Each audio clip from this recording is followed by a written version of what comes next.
전에 우리가 조금 서론에 하나님 앞에 조금 양심적으로 진실되게 생각을 해봐야 될 게 있습니다. 예수 믿는 사람들이 거의 대부분 죄가 뭔지를 몰라요. 죄에서 구원받았다고 얘기를 하는데, 제가 우리 교회 어린 유초등부 랩런트한테 이렇게 물어봤어요. 죄가 뭐냐라고 물어봤어요. 일부러. 그랬더니 너무 우리 교사분들에게 감사를 드립니다. 이 친구가 뭔 얘기를 딱 하냐면 하나님을 떠난 겁니다. 이렇게 얘기를 했어요. 그래서 너무 이뻐가지고, 너가 친구 연필을 훔쳤어. 그건 뭐야? 라고 했더니, 그러면 하나님 앞에 나쁜 죄고 이렇게 합니까? 이 친구 뭐냐면 훔친 겁니다. 이렇게 얘기를 했어요. 아마 많은 사람들이 죄 이러면 나쁜 짓, 못된 짓, 도덕윤리로 생각을 할 겁니다. 그죠? 근데 그것을 저질러도 된다는 말이 아니죠. 제 말은 하나님께서 우리를 죄에서 구원하셨다라는 거 하는 것은 하나님을 떠난 문제입니다. 그러면 하나님을 떠나서 있는 모든 것들은 하나님 앞에 죄악입니다. 제가 이런 표현을 많이 안 합니까? 여러분의 자녀가 어느 날 당신은 내 아들이 내 아버지가 아닙니다 라고 선언하고 밖을 기어 나갔어요. 자수성가했습니다. 돈을 엄청나게 벌었어요. 너무너무 착해요. 다른 사람한테 너무너무 존경받아요. 주변에서 다 그럴 겁니다. 자수성가한 사람, 성공한 사람, 대단한 사람 치켜 세울 겁니다. 위인전기에도 나올 수도 있습니다. 아버지인 본인 입장에서 제일 나쁜 새끼입니다. 맞죠? 근데 기 나가가지고 더 못되게 사네? 그것도 죄입니다. 근데 우리가 죄가 뭡니까? 많은 사람들이 어떻게 예수 믿는 사람이 그럴 수 있냐라고 보잖아요. 물론 그러면 안 되겠죠. 근데 진짜 죄는 하나님을 떠난 겁니다. 그러면 죄 문제가 끝난 우리에게 하나님 보시길 때 제일 악한 게 뭘까요? 제일 악한 게 하나님의 마음을 모르는 겁니다. 그죠? 그게 진짜 악한 거 아닙니까? 그러면 하나님의 소원이 뭡니까? 하나님께서 우리를 향한 하나님의 계획이 뭡니까? 제가 얼마 전에 통계를 보니까 수도권입니다. 다른 지방도 아닙니다. 수도권에만 70% 정도가 복음을 들어보지 못했다고 합니다. 70%가. 대한민국 전체를 보면 80% 정도가 복음을 들어본 적이 없다고 대답을 했습니다. 대한민국이 정말 기독교 교회가 성장하는 나라 중인데도 이 모양입니다. 전 세계는 어떨까요? 전 세계 이루 말할 수가 없습니다. 그 대표적으로 전 세계가 약 3억 정도가 기독교인으로 봅니다. 개신교죠. 여기는 여호와 증인이라든지 모든 다른 이단 포함해서 3억입니다. 그러면 3억 중에 진짜 복음을 아는 사람이 몇 프로가 된다고 보십니까? 자, 안 다칩시다. 그 복음을 증거하고 있는 사람을 몇 퍼센트라고 봅니까? 그죠? 그러면 우리가 진짜 생각해야 될 것이 뭐냐면, 도덕 윤리적인 부분들은 제가 무시하자는 말이 아닙니다. 그것보다 더 시급하게 해보게 될 것이 복음입니다. 그리고 복음을 전해야 됩니다. 그죠? 이 일을 위하여 하나님께서 살리는 정복을 시작을 하셨다. 이 일을 두고 성취하기 위하여 하나님께서 모든 것을 예비해 두신 것이지 문제 아니다. 정복의 현장. 이제 이것을 하나님께서 드디어 실현할 시간표가 됐다. 정복의 실현. 아마 내년에 하나님께서 말씀을 주시겠습니다만은 이것을 시스템화하여 후대에게 영원히 남기는 것이다. 이걸 보고 정복의 시스템입니다. 많은 사람들이 나는 힘이 없고 능력이 없어서 전도운동하기 어렵다라고 말하는 사람이 있습니다. 어떤 분들은 내가 바쁘다, 그리고 내가 거기에 신경 쓸 여유가 없다라고 생각을 합니다. 그런데 하나님께서 어쩌면 우리가 능력 많은 것이 하나님께서 일을 행하시는데 걸림돌이 되는 경우들이 더 많습니다. 하나님께서 능력 있는 사람을 안 쓴다기보다는 성경의 거의 대부분은 모자란 사람을 하나님께서 들어서 쓰신 경우들이 더 많습니다. 왜냐? 믿음에는 이런 표적이 따르리니 라고 예수님이 말씀하셨거든요. 하나님의 능력은 거기서 나오는 겁니다. 근데 많은 우리가 어떻게 생각을 하냐? 불신자의 눈으로 교회를 보니 교회는 너무 숫자가 적은 거예요. 우선 능력자가 없어요. 돈 있는 사람이 없어요. 배경 있는 사람이 없어요. 그죠? 또 반대로 야 우리에게는 연예인이 있다. 우리에게는 정치인이 있다. 우리에게는 기업인이 있다. 그것을 굉장히 자부심을 가지는데 그것도 기준이 아닙니다. 그죠? 초대교회에 120명이 마가다락방에서 모였는데 처음에 이 120명이 모였었을 때는 정말 일명 거짓대들이 모인 겁니다. 로마 정부가 그렇게까지 위협감을 느끼지 않았을 겁니다. 근데 그 사람들을 통해서 하나님께서는 정복을 실현하셨는데 250년 뒤에 로마가 그리스도 이름 앞에 무릎을 꿇게 됩니다. 그래서 고린도전서에 바울이 이런 얘기를 하지 않습니까? 하나님의 부르심을 봐라. 문벌 있는 사람이 없고 능력 있는 사람이 없고 재산 있는 사람이 없지 않냐. 하나님께서 그런 사람들을 들어서 사용을 하셨다라고 얘기를 하셨어요. 근데 우리는 자꾸 나는 능력이 없고 문제가 많고 갈등이 많고 어렵고 이러고 있단 말이에요. 그때 하나님께서 우리에게 말씀하십니다. 아니 너는 내 아들이야. 아니 너는 전도자야. 아니 너는 렘넌트야 라고 말씀을 하시는 겁니다. 우리가 예레미야애가 4장 1절 10절을 보면 하나님께서 이렇게 말씀하십니다. 이 언약을 놓친 성도들의 모습이 어떠냐.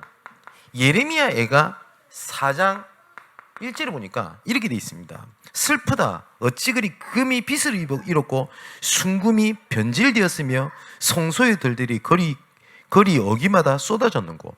금은요 변질되지 않습니다. 절대로. 그래서 금이 가치가 있는 겁니다. 요새 경기가 안 좋고 전 세계에 막 위기가 되니까 금값이 그리 높아졌다며요 요새. 그죠? 그래서 요새 돌반지 하나 살려면 힘들다며요. 뭐 이제 금값을 잘 모르겠습니다만은 왜 금이 비싸냐면 금은 변질되지가 않습니다. 그죠? 은은 변질됩니다. 그래서 은수저가 독소를 이렇게 구분할 때 왕들이 썼다고 안 합니까? 근데 금은 변질되지 않습니다. 그런데 이 한탄나는 겁니다. 변질되지 말아야 될 금이 어떻게 변질됐냐. 그리고 4장 2절에 그 이유를 말씀하십니다. 순금에 비할 만큼 보배로운 시온의 아들들이.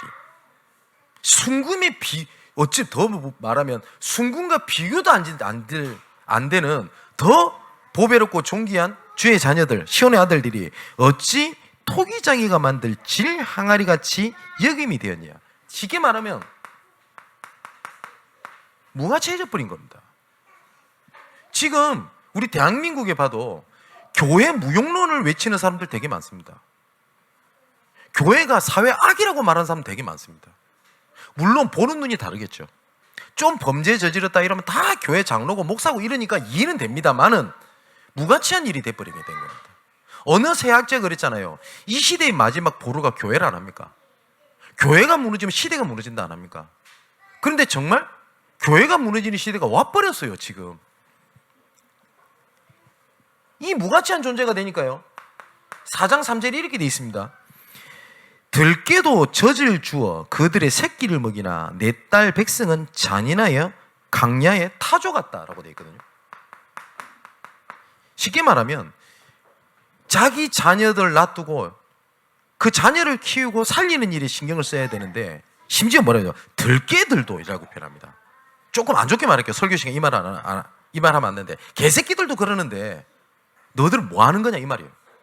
개들도 연합해서 무리를 지어서 움직입니다. 들깨들 아시죠? 예? 제가 잊지 못하는 게 제가 머리가 지금 기니까 괜찮은데 머리를 짧게 치면요 여기 일명 땜통이라고 그러죠. 이 뒤통수 한 2군데가 있습니다. 이 왜 그러냐면 제비한테 쪼여가지고 그래요. 저 어릴 때 처방일 때 제비집이 있더라고요. 그 제비 새끼 얼마나 이쁩니까?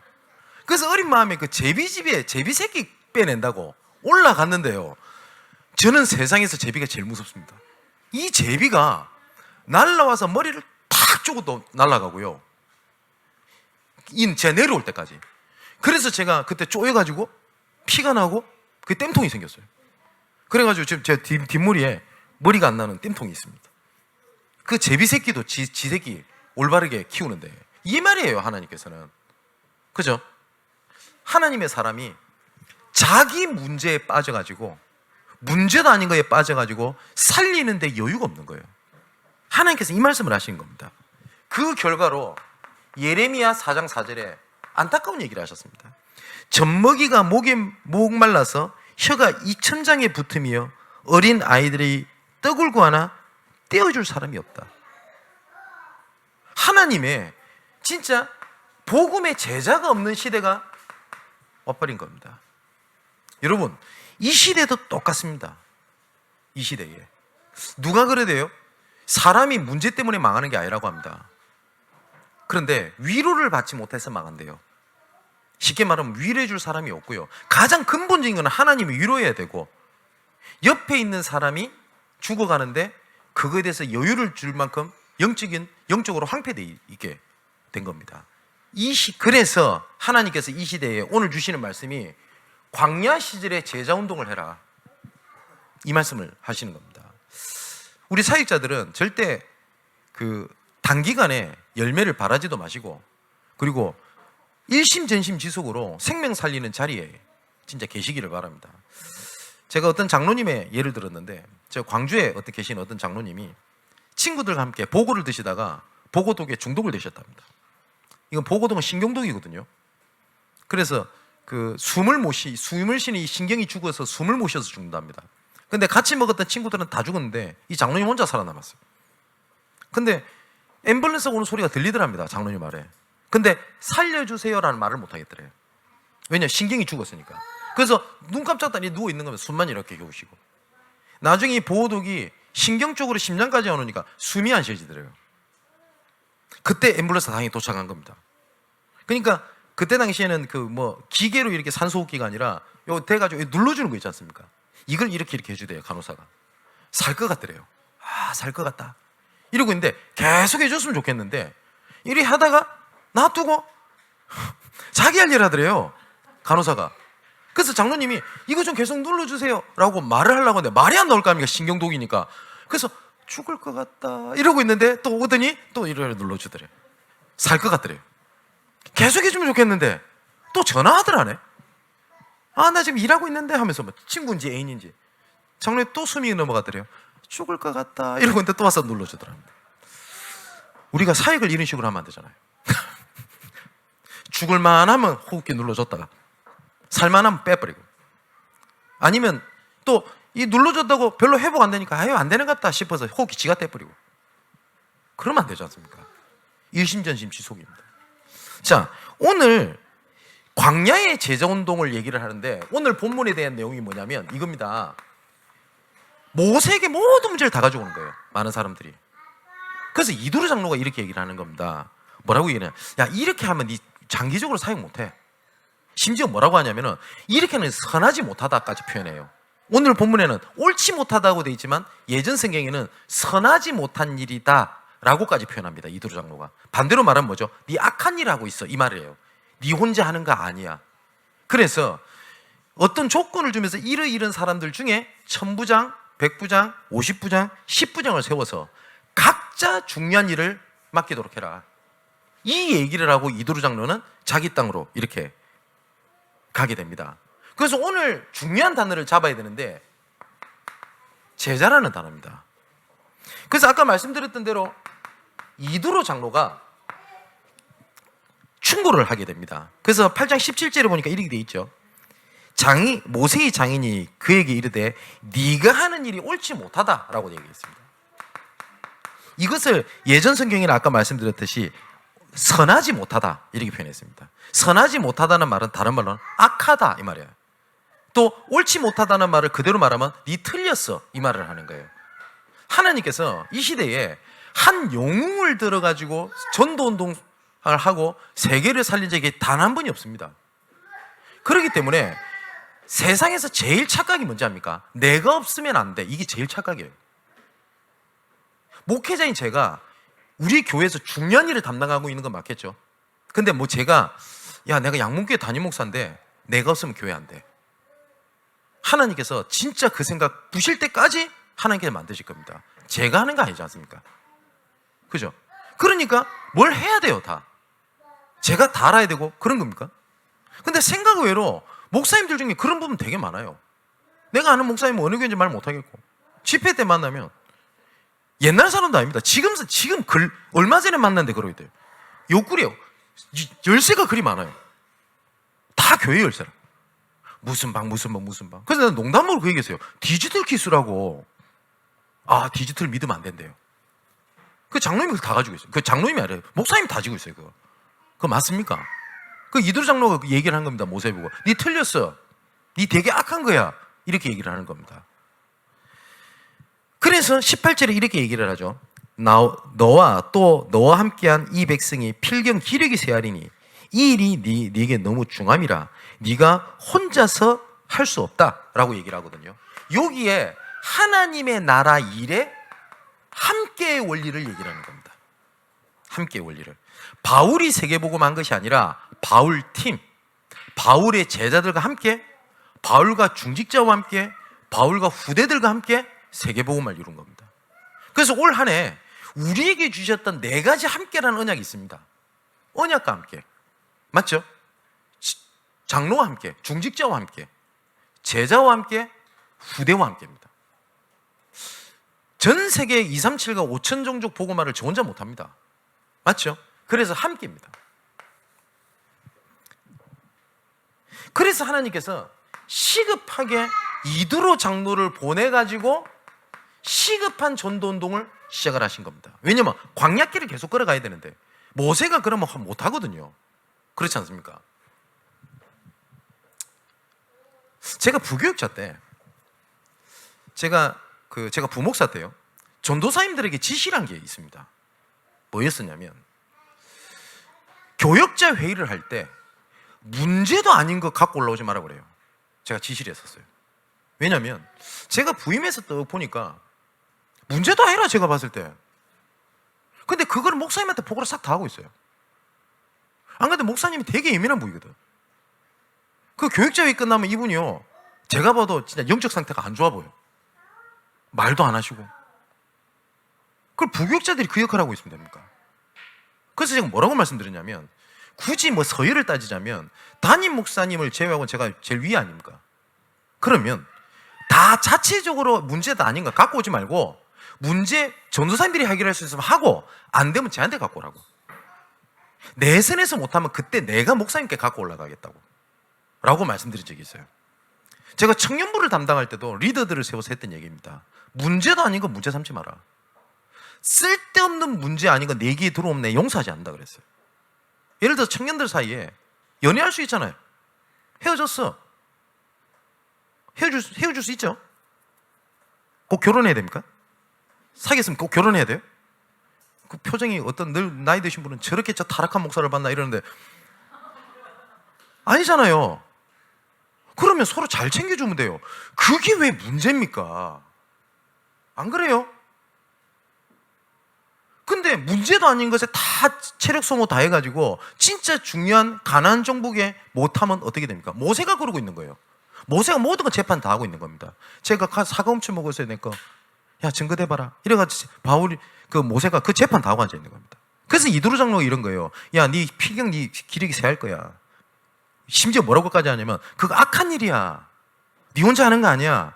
그래서 1000부장, 100부장, 50부장, 10부장의 시급한 제자운동을 하게 된 겁니다. 자, 그렇다면 우리에게 하나님께서 지금 이 시기에 필요한 하나님의 시간표가 뭐라고 생각을 하십니까? 교회에는 4가지 시간표가 있습니다. 첫 번째는, 이건 전도도 이렇게 봐야 되고 부교육자 본인도 이렇게 봐야 돼요. 미자립일 시간표가 있습니다. 미자립. 누구 도움을 받아야 되고, 그리고 혼자 살기 힘든 시간표죠. 교회 시간표도 있겠죠. 이때는 제일 중요한 게 전체를 보는 순회사역을 해야 돼요. 만일에 내가 기간을 맡았다 할 때 내가 기간에서 내가 혼자 할 수 있는 힘이 없어요. 그럼 뭘 하려고 하니까 힘이 들거든요. 그럼 뭘 하냐? 전체를 보는 겁니다. 전체를 본다고 하는 말은 뭐가 필요하지, 뭐가 시급하지, 뭘 먼저 우선적으로 해야 되지 파악하는 게 가장 첫 번째라고요. 이해되십니까? 제가 처음으로 부임해서 청년부를 맡았을 때 청년들이 안 모여요. 그러면 모이라고 제가 막 전화하고 막 새로 부임했다고 막 쪼고 이러면 됩니까? 아니죠. 왜 안 오는지를 파악해야 될 거 아닙니까? 그래서 말을 알아듣는 청년 한 2명 있는 거예요. 그래서 운전도 시키고, 그리고 제가 부임한 데 지역 모래가 돌아다녀 본 겁니다. 큰 교회가 어디 있고 뭐 구청이 어디 있고 그것 좀 쭉 보니까 뭐가 필요한지 알겠대요. 그 중에 하나가 뭐냐면 쓸데없는 말이 많아요. 쓸데없는 말이 많아요. 문제도 아닌 걸 다 문제 삼아요. 그리고 또 말을 자꾸 떠들어요. 문제도 아닌 거. 어떤 사람이 조금 나 섭섭하겠다. 섭섭하게 한 거지. 그거 보고 하면 무슨 상관이 있어요. 제가 맨날 하는 말. 만일에 제가 그러면 안 되겠습니다만은 뭐 여기서 상처 안 받을 우리 금동원사님 받지 마세요. 금동원사님 제가 무시하는 말을 한 거예요. 제가 원해서 한 게 아니에요. 어쩌다 보니 농담한 게. 그러면 금동원사님이 좀 서운하다 이러면 돼요. 맞죠? 복음 가진 사람 저래야 되나? 이게 복음이가. 이런 식으로 하면 답도 없어요.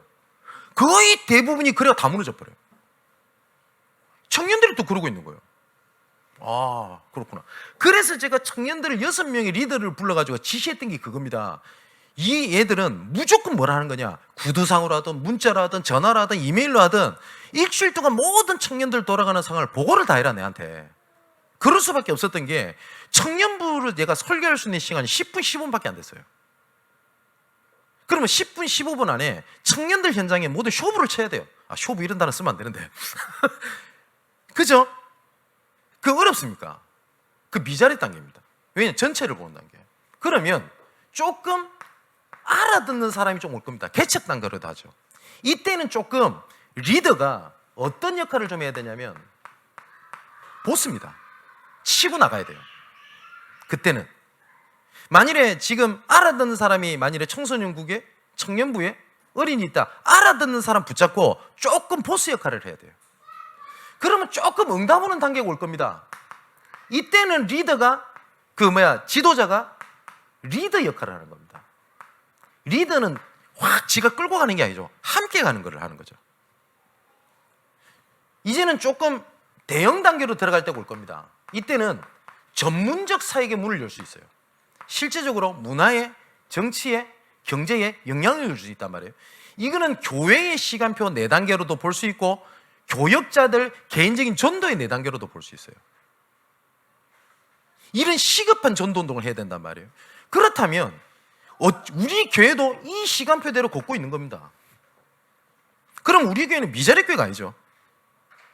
그리고 우리 교회는 무조건 개척교회가 아닙니다. 왜냐? 개척한 그 다음날부터 개척교회가 아니에요. 그잖아. 그러면 지금은 사람들이 여기 치유도 되고 사람들도 제자가 일어나고 있단 말이에요. 그러면 요 단계에 들어갔을 때 중요한 키가 뭐냐면 제자를 중심으로 해서 5가지 기초의 뿌리를 내려라. 이게 키입니다. 그래서 어떤 사람은 다락방으로, 팀사역으로, 미션홈으로, 전문교로, 지계로 이렇게 들어가는 겁니다. 그래서 지금 금요일날 전도훈련 시간표를 이렇게 지금 하나님께서 말씀을 주고 계신단 말이에요. 그렇다면 우리 교회가 해야 될 시급한 제자운동의 시스템을 뭘 찾아야 될지 감이 잡힐 겁니다. 이쯤 되면 우리 교육자들 감을 잡으셔야 돼요. 자, 그러면 제자를 세워야 되는데 어떤 제자를 세워야 되겠냐 할 때 우리는 제자도 여러 가지 제자가 있죠. 예를 들어서 역사적으로 정치적으로 대단한 제자가 하나 있습니다. 그게 장세동입니다. 장세동은 끝까지 전두환을 지킵니다. 이 사람 제자입니다. 그잖아요. 나쁜 쪽의 제자죠. 오공청문회 할 때 장세동이가 모든 전두환 각하의 모든 죄를 자기가 짊어지고 자기 감옥 들어가잖아요. 그리고 전두환은 끝까지 세동아 이리 불렀다고 합니다. 그때 장세동이 했던 유명한 명언이 있습니다. 동물도 자기 알아주는 사람에 의해서 생명을 거는데 사람이 자기를 알아주는 사람한테 생명을 걸 수 있지 않냐, 이 말이었어요. 대단한 사람이 이 사람. 그죠? 하나님은 내 이름을 아십니다. 그죠? 제자는, 우리가 말하는 제자는 그런 제자를 말하는 게 아니죠. 제가 말하는 제자는 무조건 진성민 목사 하는 말에 생명 걸어라. 물론 그것도 제자겠습니다만은 저는 똘마니 만들고 싶은 마음이 없습니다. 하나님의 일에 저도 생명 걸고 여기 계신 분도 같이 생명 거는 겁니다. 복음의 제자를 얘기를 하는 겁니다. 그래서 오늘 본문에 이렇게 돼 있어요. 율례와 법도를 가르쳐라. 그게 무슨 말이죠? 하나님이 주신 말씀입니다. 제자는 말씀 따라가는 사람입니다. 그죠? 조금 상황이 어떻다 그런 게 아닙니다. 저는 개인적으로 우리가 제자라고 얘기를 할 때 저한테 스승 되시는 분이 계십니다. 그중에 우선 류 목사님 계실 거고, 제 인생에 영향력을 줬던 몇 분 목사님 계십니다. 그럼 제 전도 인생에 굉장히 영향력을 줬던 목사님 계십니다. 그럼 우리가 뭐 연락을 종종 하고 막 같이 밥 먹고 막 같이 흔들고 막 이럽니까? 없어요. 저랑 그렇게 가깝다는 목사님 한 달에 한 번 전화할까 말까? 뭐 조금 뭐 말씀으로 하나도 함께 가는 게 제자입니다. 맞죠? 그러면 우리 양문교회의 우리 중직자, 우리 정말 전도 제자들은 말씀 따라 인도받는 겁니다. 그리고 두 번째 뭐냐면 능력 있는 사람들 곧 하나님을 두려워하는 사람을 뽑아라 그라고 되어 있거든요. 능력인데 하나님을 경외한다라고 하는 것은 믿음을 얘기를 하죠. 한 번은 류 목사님께서 전도 합숙훈련을 받는데 이런 표현을 한 번 하신 적이 있어요. 성숙한 전도제자라는 표현을 쓰시더라고요. 그러면서 뭐라 하냐면 이 사람은 진짜 복음을 좀 안다. 시키려니 실력이 없어요. 좀 실력이 있어서 일을 시키려니 이 사람 믿음이 없는 거예요. 그래서 부탁했던 것이 성숙한 전도제자라는 표현 한번 쓰신 적이 있더라고요. 참 그 단어가 제 마음속에 전 지금도 있습니다.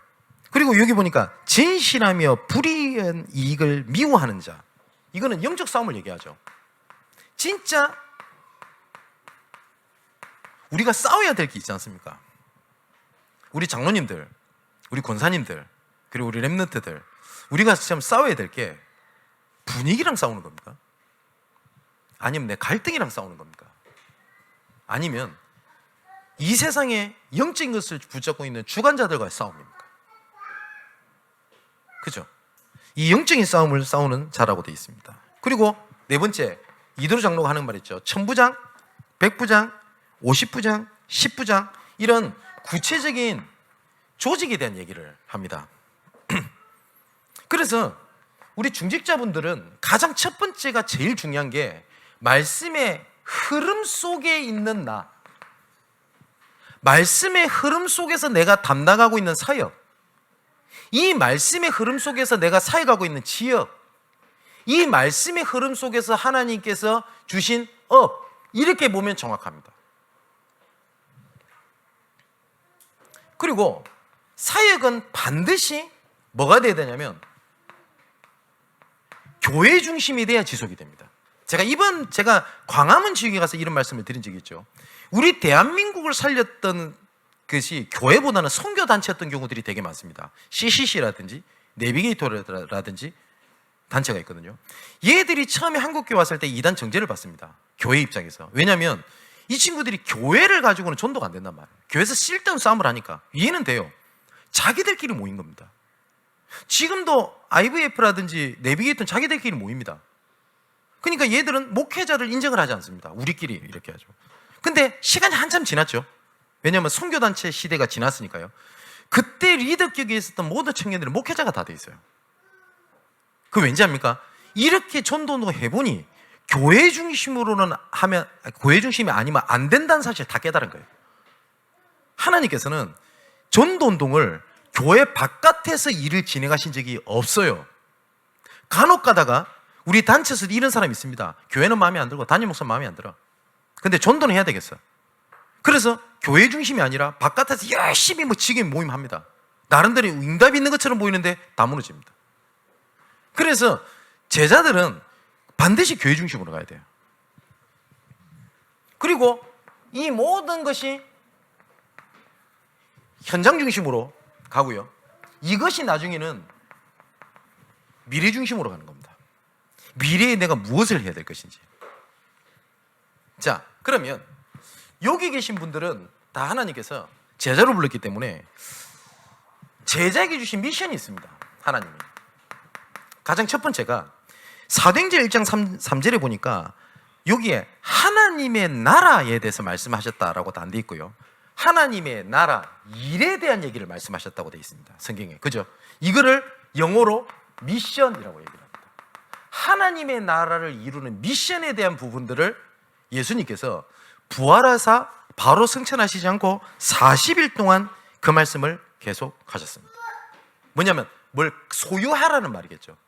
그래서 이 일 이후에 베드로가 안진뱅이에 했던 말입니다. 내게 있는 건 내게 주노니 나사렛 예수 그리스도 이름으로 일어나 걸으라 라고 말씀하셨거든요. 예수님께서도 증인되라라고 말씀하셨습니다. 그러면 무슨 말이죠? 증거를 주시겠다는 얘기입니다. 그러면 하나님이 주신 하나님의 나라라고 하는 증거, 하나님의 나라라고 하는 체험, 이것을 준비하라는 겁니다. 그래서 우리가 계속 말씀 나눴던 것처럼 우리 지나간 과거가 복음의 눈으로 봤었을 때 예수가 그리스도고 모든 문제를 해결하셨다라고 하는 컨텐츠가 됩니다. 맞죠? 이것을 가지고 오늘 것을 보니, 오늘을 복음화시키고 보니 지금 내가 하고 있는 모든 일이 이 일을 전달할 플랫폼이 돼요. 오늘의 복음화. 그럼 당연히 미래는 보장됩니다. 그래서 과거, 현재, 세 번째, 미래를 보좌해라. 그래서 세 가지에 대한 우리가 조금 제자에 대한 방향은 좀 가지고 움직여야 됩니다. 바울 주위에 제자들이 많이 붙었거든요. 근데 이 제자들 중에 눈에 띄지 않고 이름이 알려지지 않는 제자들은 훨씬 더 많았다고 봅니다. 분명히. 이런 사람들을 굳이 표현해서 비밀 결사대라고 표현합니다. 이런 제자들은 눈에 표시도 안 나요. 근데 진짜 중요할 때 딱 붙어서 바울 중심으로, 교회 중심으로 하나님 계획을 이뤄나가는 제자들 얘기합니다. 두 번째는 결국은 우리의 키는 미래 후대들이겠거든요. 일명 영어로 렘넌트 미니스트리. 후대들을 살려고 이 하는 일에 중요한 산업인들, 이런 사람들이 일어나야 돼요. 제가 몇 번 간증을 드렸는데 제가 어떤 여자 장로님을 만났어요. 근데 이분은 그 미술 학생들, 이런 학생들 있죠. 이런 디자인, 이런 친구들을 그렇게 도와요. 근데 이분이 사업이 그쪽 일의 사업이 아니에요. 그래서 뭐 그러려니 생각을 했는데 집중을 이렇게 진행을 하다가 이분이랑 조금 대화할 수 있는 시간이 있었어요. 근데 이분이 이런 얘기를 하대요. 자기 옛날에 미술학도였대요. 그렇게 미술 쪽을 하고 싶었대요. 그래서 어릴 때부터 예수 믿었기 때문에 하나님 미술 쪽에 하나님 영광 받게 해주시고 하나님 응답을 안 하셨대요. 그래서 항상 자기는 내 과거가 나는 응답을 못 이뤘어 라는 것들이 되게 많았대요. 나는 응답을 못 이뤘어. 근데 말씀을 듣다가 나는 말씀을 못 이룬 게 아니라 하나님이 그 미술학생들을 마음을 100명을 품을 수 있는 오바다 같은 중직자를 위해서 하나님이 나를 준비하신 게 아닌가? 그래서 지나같이 나는 이루지 못했다라고 하는 그 상처가 아니라 100명의 그런 렘넌트를 키우는 원동력이 됐다라고 간증하는 걸 제가 들었습니다. 말씀 진짜 올바르게 받은 거죠. 맞죠? 그걸 보고 렘넌트 미니스트리라고 얘기를 합니다. 그리고 이건 류무선 표현인데 조금 약간 영어로는 조금 어색하긴 해요. 이거를 보고 홀리 메이슨이라고 표현을 하셨는데, 근데 이 배경을 이해하면 이해할 수 있습니다. 우리가 프리메이슨이라고 얘기를 하죠. 이 프리메이슨이 유대인들 중심으로 한 단체인데 자기들이 근본 뿌리를 어디로 두냐면 솔로몬이 각 지역의 각 나라에 있던 이런 건축 이런 뭐라고 나타나 석공 메이슨들을 모아가지고 이 사람들이 그걸 이뤄냅니다. 근데 이 프리메이슨들은 자기들이 뿌리가 그거라고 자기는 주장을 해요. 그래서 시대를 움직이는 이런 단체로 생각을 하거든요. 그래서 틀린 것, 다른 것, 실패할 것에 있는 조직을 프리메이슨이라고 얘기를 합니다.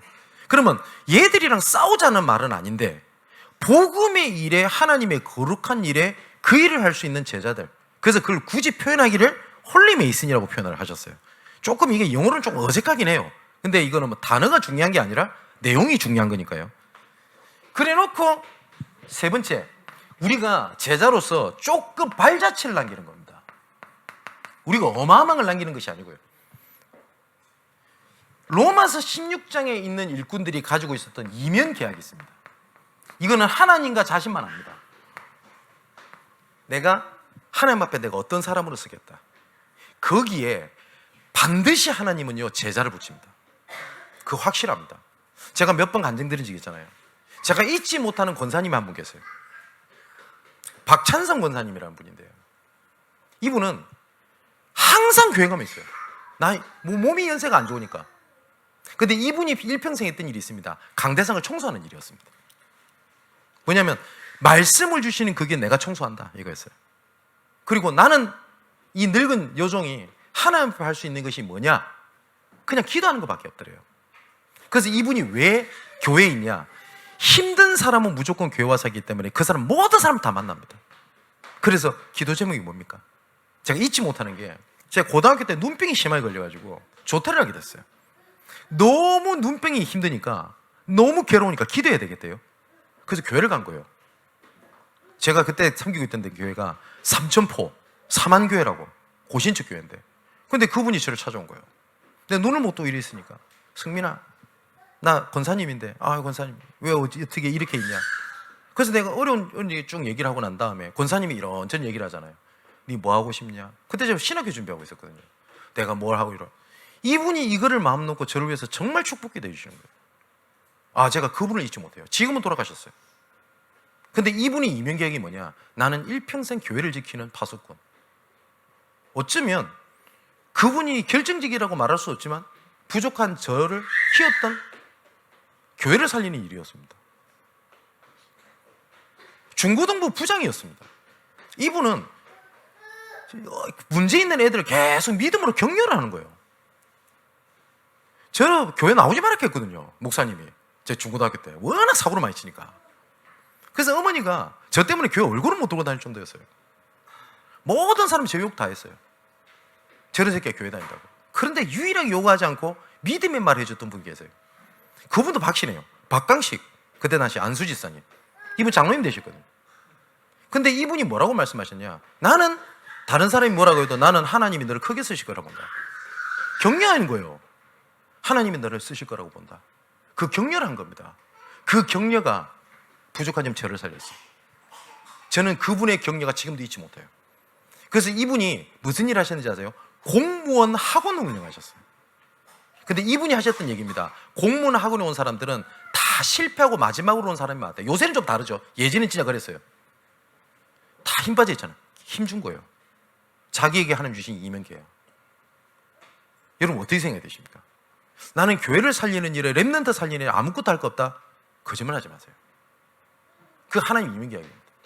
보호자, 식주인, 사랑받는 자, 동력자, 친척. 그렇게 되니까 로마 16장에 어떻게 되게 되죠? 진짜 사탄이 속히 너희 발 앞에 무릎 꿇게 될 것이다. 뿐만 아니라 이 하나님의 응답이 이제 나타나신 바가 되어 영원무궁하게 될 것이다 라고 말씀을 하셨습니다. 오늘 우리 사랑하는 우리 중직자를 중심으로 해서 복음의 제자들이 하나님의 미션을 잡는 중요한 시간 되시기를 주님의 이름으로 축원을 드립니다. 그래서 내가 중직자로서 뭘 하면 좋겠나. 그래서 제가 아까 우리 장로님들한테 말씀드린 게, 우리 장로님들이 어떤 언약 갖고 지금까지 왔고 어떤 언약을 가지고 교회를 바라보고 있는지 우리가 알고 같이 기도해야 될 거 아닙니까? 그래서 우리 장로님들 1시간씩 쓰시라 그랬어요. 그래서 어떻게 결정 났냐? 오후 예배 때 제가 이번 달은 제가 쓰지 않겠습니다. 그리고 금요일 하려고 하다가 뭐 전체가 다 듣게 하려면 주일에 낫겠다 이래서 주일날 오후 때 이제 장로님들이 마이크 사고 쓰는 겁니다. 설교를 하시는 게 아니라 하나님께서 지금까지 나를 통해서 움직이셨던 언약의 여정이 어떠냐, 내 기도 제목이 어떠냐, 함께 기도하는 겁니다. 그리고 어떻게 하는 거냐, 이건 아직 교육자들한테 얘기 안 했는데 이제 교육자들은 금요일마다 쓰세요. 매주간. 이제 한 달 동안 7월달. 그래서 하나님이 있기에서 나에게 진짜 주신 미션이 뭔지를 얘기하십시오. 만일에 나는 전도사인데, 나는 부목사인데, 나는 아무 없어서 부끄럽다, 거짓말을 하지 마시고 나는 없으면 없다고 얘기하세요. 그래서 나를 살려달라고 기도하세요. 나를 도와달라고 기도하세요. 우리 장로님들도 마찬가지. 그래서 어떤 얘기를 하라고 제가 얘기하지 않았습니다. 딱 제목만 줬습니다. 나의 언약의 여정. 한 달 동안 기대하시기를 주님의 이름으로 축원을 드립니다. 뭐 미리 광고를 드리겠습니다. 그러면 다음 주에 누가 쓰시겠냐? 그 제일 걱정 많이 했어요. 첫 바따로 매를 처음 맞아야 되는데, 그래서 배승 장로님이 맡기로 했습니다. 네, 그리고 교역자들은 이번 주 금요일부터 조금 그 얘기를 하고 포럼하고 쓸 건데, 그럼 뻔하죠? 지금 얘기 안 했지만 윤 목사님 먼저 쓰시면 돼요. 그래서 한 달 동안 저도 좀 쉴게요. 7월 되면 제가 체력적으로 많이 딸리니까 농담 반 진담 반으로요. 그렇게 가십시오. 그렇게 해서 마지막 결론입니다. 70이라고 하는 단어가 성경에는 완전 숫자입니다. 숫자라기보다는 뭐 70인역 번역 뭐 이런 거 있잖아요. 그리고 모세의 가족이 70명이 들어갔다 이런 것들. 그래서 숫자 개념이 아닙니다. 완전 개념이거든요. 하나님 보실 때 완전한 70제자, 하나님이 보실 때 필요한 현장 70현장, 하나님께서 그렇게 애타고 있는 70나라, 그리고 70다민족을 살릴 70종족, 이렇게 광야의 전도운동이, 그 제자운동이 전달됐던 것처럼 우리에게 주신 제자운동이 이렇게 전달되게 되기를 주님의 이름으로 축원을 드립니다. 광고 겸 말씀을 드렸습니다. 나의 언약의 여정을 어떻게까지 이끌어 오셨는지. 그리고 장로님들도 기도 부탁을 하십시오. 제가 매번 말씀드리잖아요. 저는 오늘 모세 얘기를 들으면서 하나님이 저한테 하신 말씀 같았었어요. 저는 제가 중요하다고 생각했어요. 내가 없으면 안 된다고 생각을 했어요. 근데 뭐라고요? 네 악하다 라고까지 말씀하셨어요. 저는 지금 혼자가 아니라고 저는 생각합니다. 그래서 저는 우리 장로님들 때문에 저는 행복하고 감사합니다. 그리고 저를 위해서 기도해 주시는 우리 수많은 우리 양문교 성도님들 때문에 정말 감사합니다. 그리고 저는 하나님이 증인이시기 때문에 저는 양문교회라고 하는 것이 제가 다른 현장에 갔었을 때 굉장히 큰 자부심입니다. 저는 양문교회를 섬기고 있는 목사라는 게 굉장히 자부심입니다. 정말 제자운동을 우리 함께 누리게 되기를 주님의 이름으로 축원을 드립니다. 기도하겠습니다. 나의 하나님께 감사함을 드립니다. 혼자가 아니라 함께 언약을 주신 하나님, 올바른 제자운동이 본격화되는 시간 되게 하여 주시옵소서. 시급하게 해야 될 제자운동이 무엇인지, 시급하게 찾아야 될 제자응답이 무엇인지를 발견하는 시간 되게 하여 주옵소서. 살아계신 예수님의 이름으로 기도하옵나이다. 아멘.